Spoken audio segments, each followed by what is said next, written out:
kita bahas terkait dengan apa itu conjugate, apa itu yang dimaksud dengan ini ya, maaf, nilai mutlak ya. Nilai mutlak itu artinya norm Z. Itu sudah kita bahas. Sekarang hari ini tentunya kita akan, kutub kemarin juga sudah ya. Saya lihat dulu coba. Penugasan yang di kutub kemarin sudah belum? Nah, ini latihan, oh ya. Saya lihat apakah sudah pada ngerjakan. Masih 29 ya. Padahal anggotanya 31. Coba lihat, berarti ada satu yang belum. Atau siapa yang belum? Saya cek. Oh, sudah.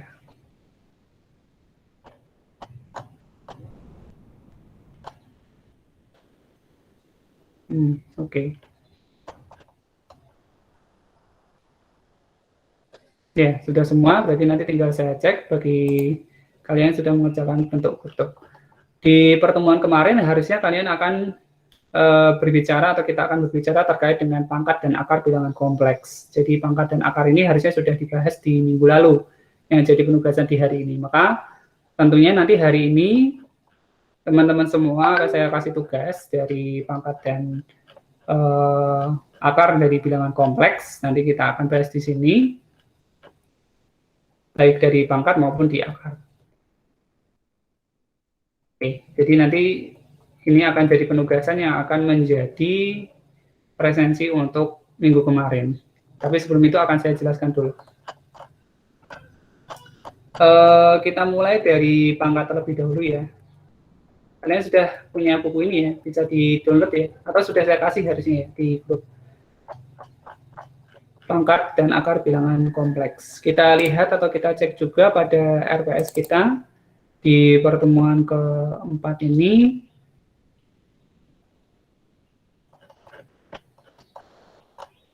Masih memahami terkait dengan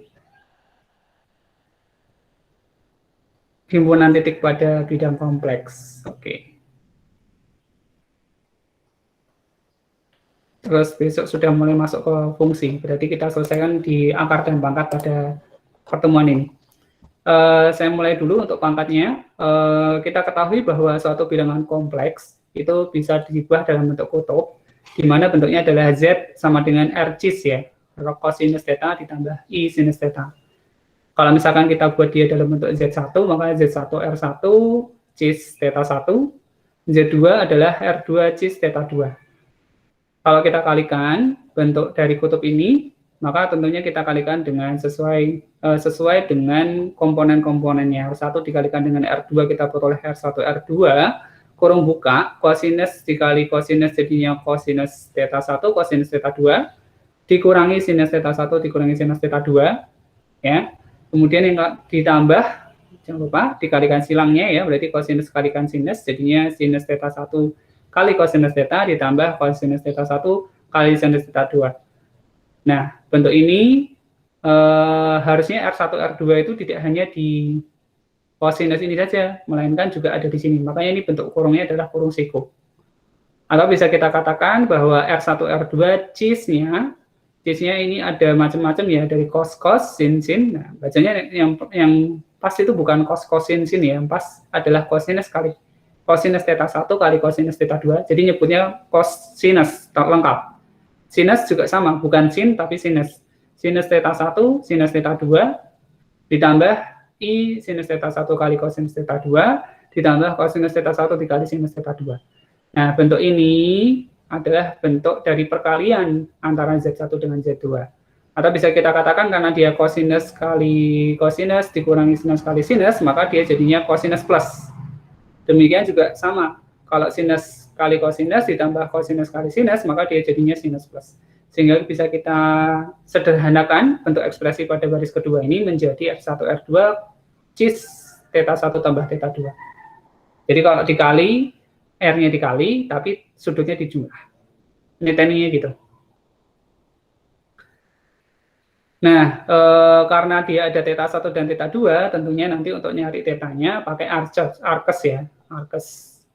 Entah dia mau arkes kosinus, arkes sinus.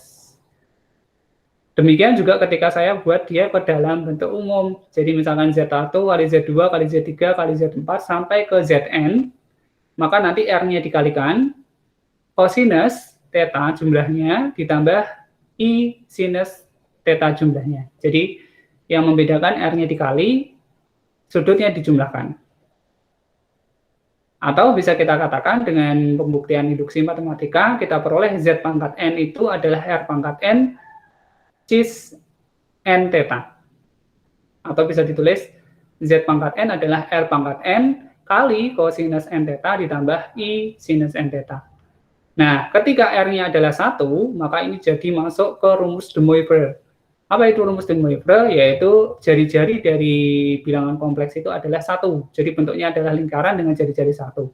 Maka nanti bentuknya menjadi kosinus theta ditambah I sinus theta pangkat N itu akan sama dengan kosinus N theta ditambah I sinus N theta.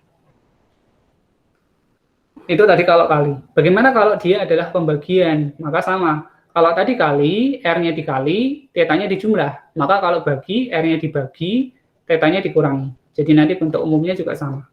Nah, ini nanti akibatnya, ketika kita punya 1 per Z, itu jadinya 1 per R kosinus negatif theta ditambah I sinus negatif theta. Atau bisa kita katakan bahwa I 1 per Z pangkat N itu adalah 1 per R pangkat N kosinus N theta ditambah I sinus N theta. Atau bisa dikatakan R pangkat N kali cis N theta.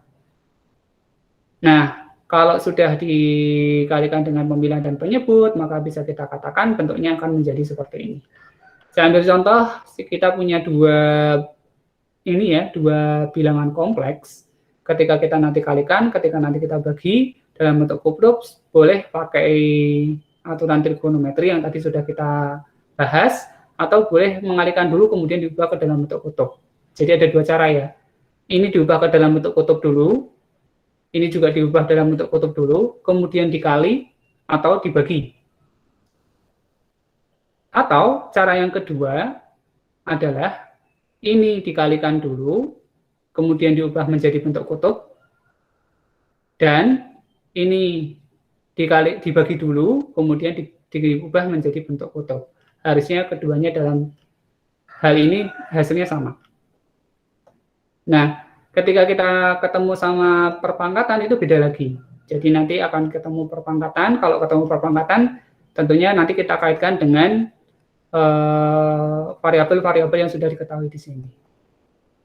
Nah, PR kalian sebagai pengganti nanti pas di akhir aja. Ini saya jelaskan dulu bagaimana cara memangkatkan, kemudian bagaimana tujuan kita agar kalian bisa tahu proses perkalian dan pembagian pada bidang kutub. Oke, saya jelaskan dulu. Pertama, kita bahas dari yang awal dulu tadi.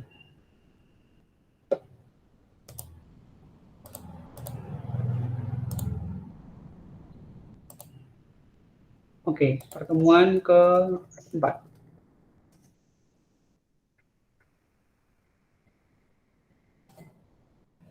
Jadi di pertemuan ketiga dulu ya, kemarin ya. Pertemuan ketiga, kalian akan membahas terkait dengan perkalian dan pembagian bilangan kompleks dan mengubahnya dalam bentuk kutub.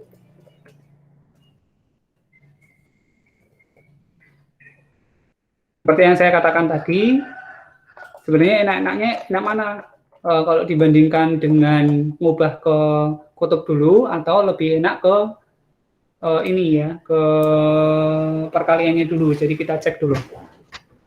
Saya bahas ya.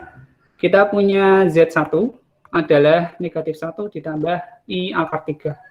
Kita punya Z2, saya punya 2 ditambah 2I. Ketika saya ubah Z1 menjadi bentuk kutub, tentunya kita harus cari R dulu. R adalah akar dari negatif 1 dikuadratkan ditambah akar 3 dikuadratkan. Ketemunya adalah 2. Kemudian kita cari tetanya. Untuk teta adalah arkes tangen, yaitu Y per X akar 3 per negatif 1. Berarti kita punya negatif akar 3. Negatif akar 3 kalau dia ada di bidang di koordinat dengan 0 sampai 360 derajat, maka akar 3 itu ada di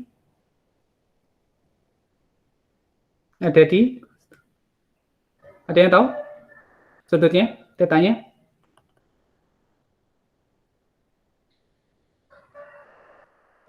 Ada di saya tunjuk aja.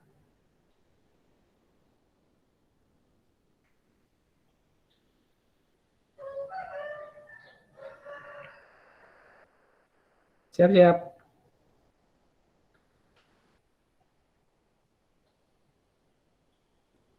Nisrina.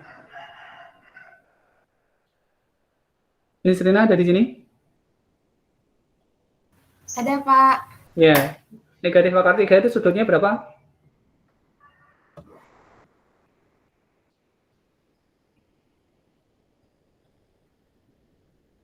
Kalau di bidang 1?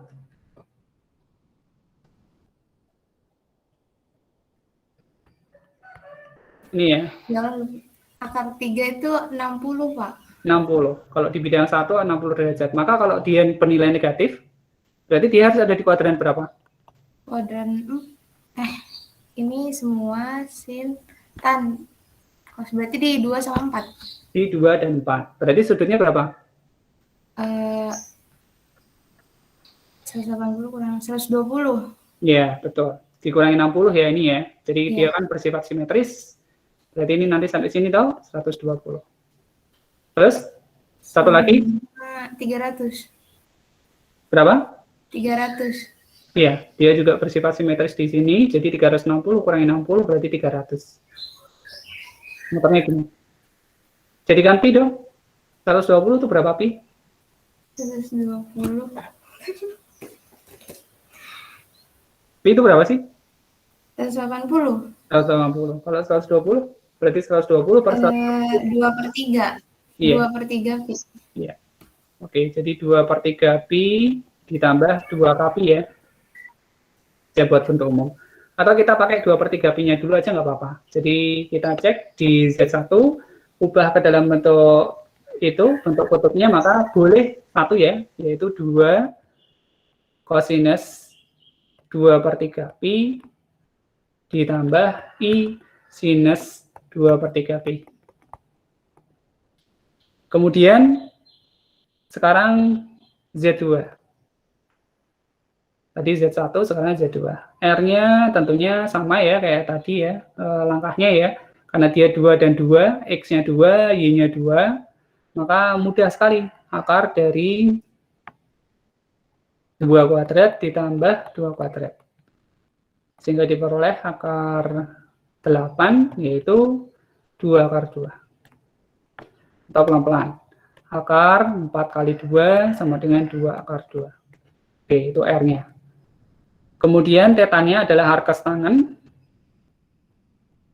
yaitu Y per X, 2 per 2, karena positif semua, maka jadinya 1. Maka tetanya berapa? Selanjutnya, saya tunjuk Syafira dari sini. Syafira Budiarti.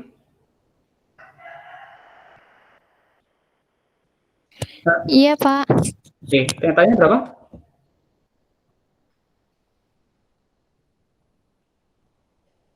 Yang tangannya 1.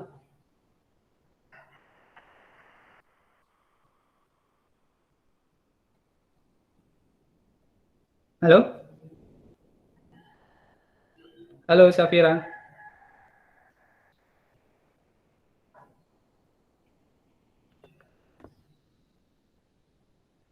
Yang tetanya 1, Syafira? 0, Pak. Enggak toh, 0 itu tangannya 0 toh. 90. 90 itu tak terdefinisi tangannya.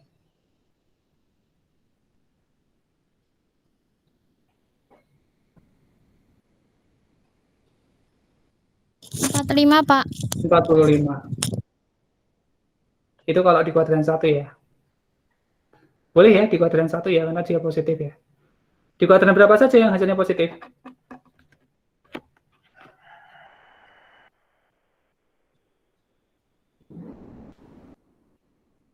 Kuadran 3, Pak. Kuadran 3. Berapa kalau di kuadran 3?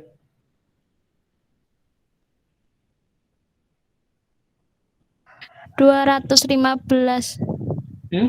180 tambah 5?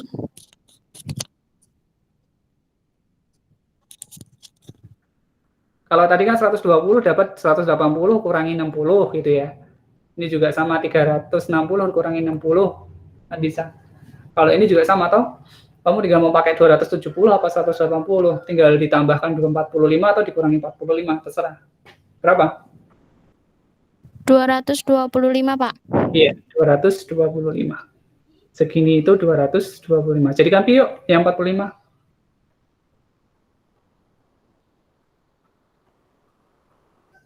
Saya ambil yang di kuadran 1 aja. 45 itu berapa pi?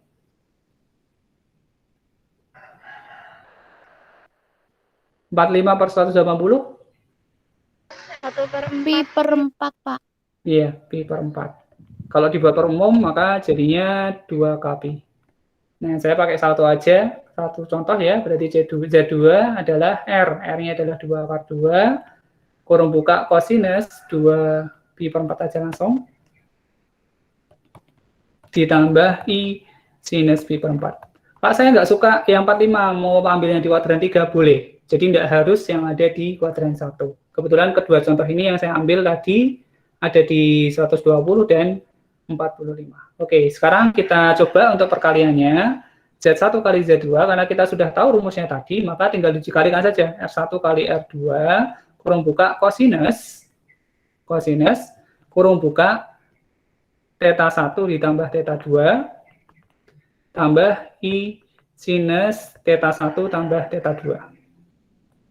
Kalau perkalian, tetanya dijumlah.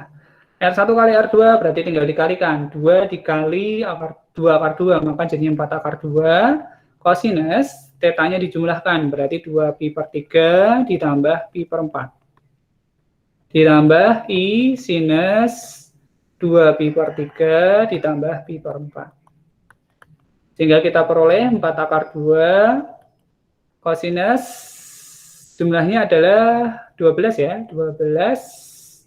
8 ditambah 3, berarti 11 pi per 12. Ditambah I sinus 11 pi per 12. Oke, jadi ini hasil akhirnya. Enak ya kalau pakai kutub ya, tinggal pakai rumus. Kemudian kalau pembagian juga sama. Z1 dibagi Z2, maka tinggal kita bagi. R1 dibagi R2, kemudian sudutnya kita kurangi. Kosinus theta 1 dikurangi theta 2, ditambah I sinus theta 1 dikurangi theta 2. Nah, maka sama kayak tadi, R1-nya adalah 2, R2-nya 2 akar 2, maka ini 2 per 2 akar 2, nanti tinggal dikalikan dengan sekawan. Kemudian kosinus 2 pi per 3 dikurangi pi per 4. Ditambah I sinus 2 pi per 3 dikurangi pi per 4. Oke, kita punya 2 per 2 akar 2 itu jadinya setengah akar 2. Sudah saya rasionalkan ya, nanti hitung sendiri. Kemudian kosinus 8 dikurangi 3, berarti 5 pi per 4. 5 pi per 12, sorry. Ditambah I, ini tambah ya, tetap ya. Yang beda cuman negatifnya tadi di sudutnya. 5 pi per 12. Oke. Mudah. Jadi besok kalau misalkan ngalikan atau bagi pakai kutub boleh. Kalau yang diminta kutub.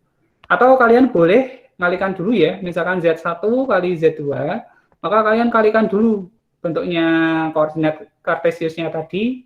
Bentuk ini tadi yang ini dikalikan dengan Z2. Jadi kalau misalkan saya katakan negatif 1 ditambah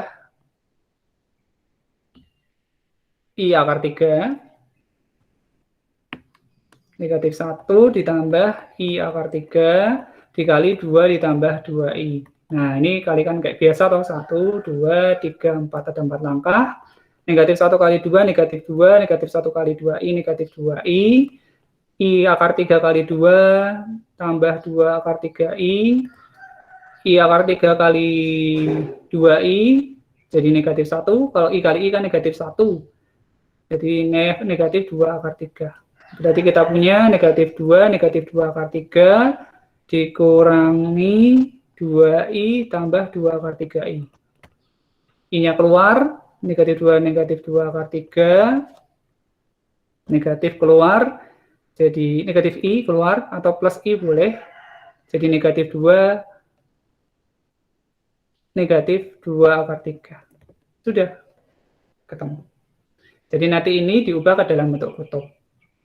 Bentuk ini akan diubah dalam bentuk nyari R-nya, ini dikuadratkan, tentunya akan lebih banyak effortnya dibandingkan kita hanya menggunakan rumus. Karena harus mengubah ini ke dalam bentuk R, di mana kita harus nyari negatif 2 dikurangi 2 akar 3 dikuadratkan, dan ini rawan sekali kesalahan ya. Negatif 2 akar 3, biasanya kesalahannya ada di positif negatif. Arkas tangan juga, kebetulan ini kan pas 1 ya, aman, 45 derajat. Jadi negatif 2 akar 3 dibagi negatif 2 akar 3, ini nanti bisa jadi 1. Nah, kalau 1 ini kan bisa ke pi per 4. Atau kalau misalkan mau diubah ke dalam bentuk lain, 5 pi per 12 itu kan sebenarnya 5 kali 180 per 12, ini 30, ini 2. Maka tinggal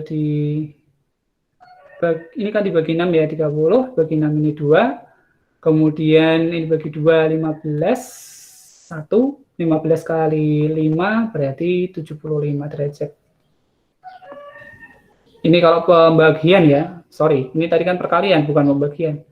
Kalau pembagian kan lihat ini ya, 11 pi per 2, tadi disesuaikan saja 11 pi per 2 itu berapa. Gitu. Ada yang mau ditanyakan? Di perkalian dan pembagian pada bilangan kutub, pada bidang kutub?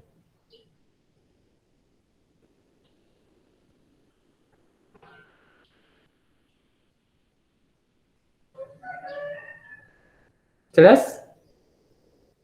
Jadi harus diubah ya. Kalau dikalikan, maka harus diubah.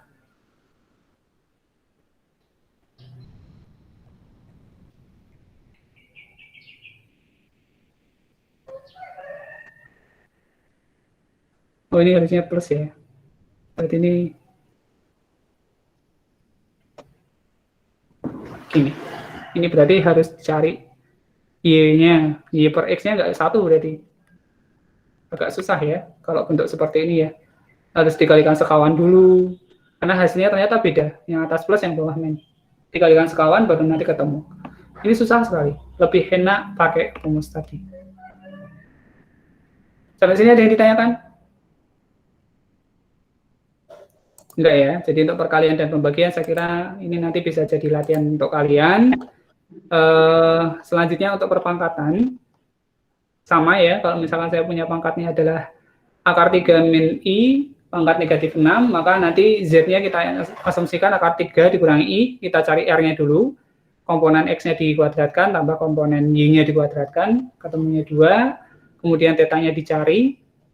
Setelah itu, maka ketika kita pangkatkan, tinggal pakai rumus de Moivre. Kalau rumusnya de Moivre, kalau dia pangkat n misalkan, maka r-nya pangkat n, sudutnya dikalikan n. Ini tekniknya itu ya. Saya ulangi, kalau dia dipangkatkan n, maka jari-jarinya dipangkatkan n, sudutnya dikalikan n. Kalau perkalian tadi dijumlahkan, kalau pembagian dikurangkan, kalau perpangkatan nanti dikalikan dengan n.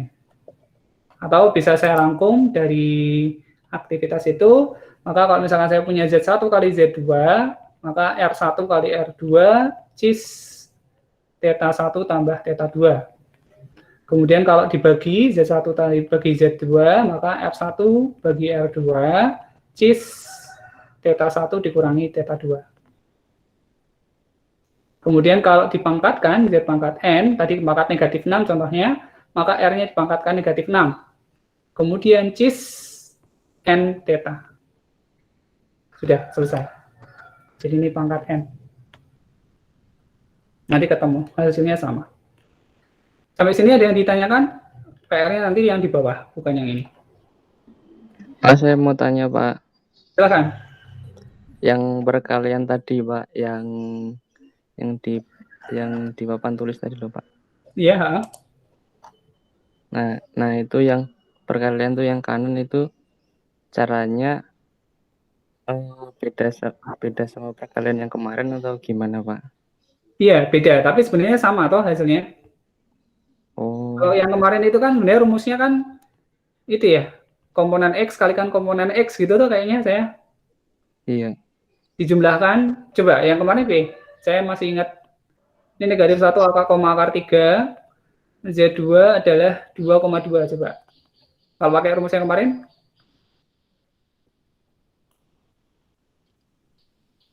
negatif 1 kali 2, ya toh? Negatif 2, ditambah 2 kali akar 3, 2 akar 3, kan dikalikan yang sejenis dulu, lurus dulu. Terus ditambah I, sekarang kali silang, negatif 1 kali 2, negatif 2, ditambah, dikurangi, sorry ya. Dikurangi apa ditambah? Yang depan yang dikurangi, Pak. Oh, yang depan yang dikurangi. Yang depan dikurangi, yang belakangnya ditambah. Ditambah berarti kali silang atau 2 kali akar 3. 2 kali akar 3 ya udah 2 akar 3. Hasilnya sama harusnya. Jadi boleh pakai rumus kemarin, boleh pakai aljabar ini, boleh pakai kutub. Tinggal pilih mana yang enak. Gitu? Baik, Pak. Terima kasih. Ini siapa tadi? Saya nggak bisa lihat. Kaisar, Pak. Oh, Esa. Sip. Oke. Habis ini ada yang ditanyakan di perpangkatan? Kalau sudah, saya lanjutkan untuk pertemuan keempat, yaitu kita akan bahas terkait dengan akar bilangan kompleks. Nah, mirip sama yang ada di perpangkatan tadi, tentunya di akar bilangan kompleks nanti akan lebih bervariasi karena kita akan membuat permisalan. Ini saya stop sharing dulu, saya stop recording dulu, biar jelas.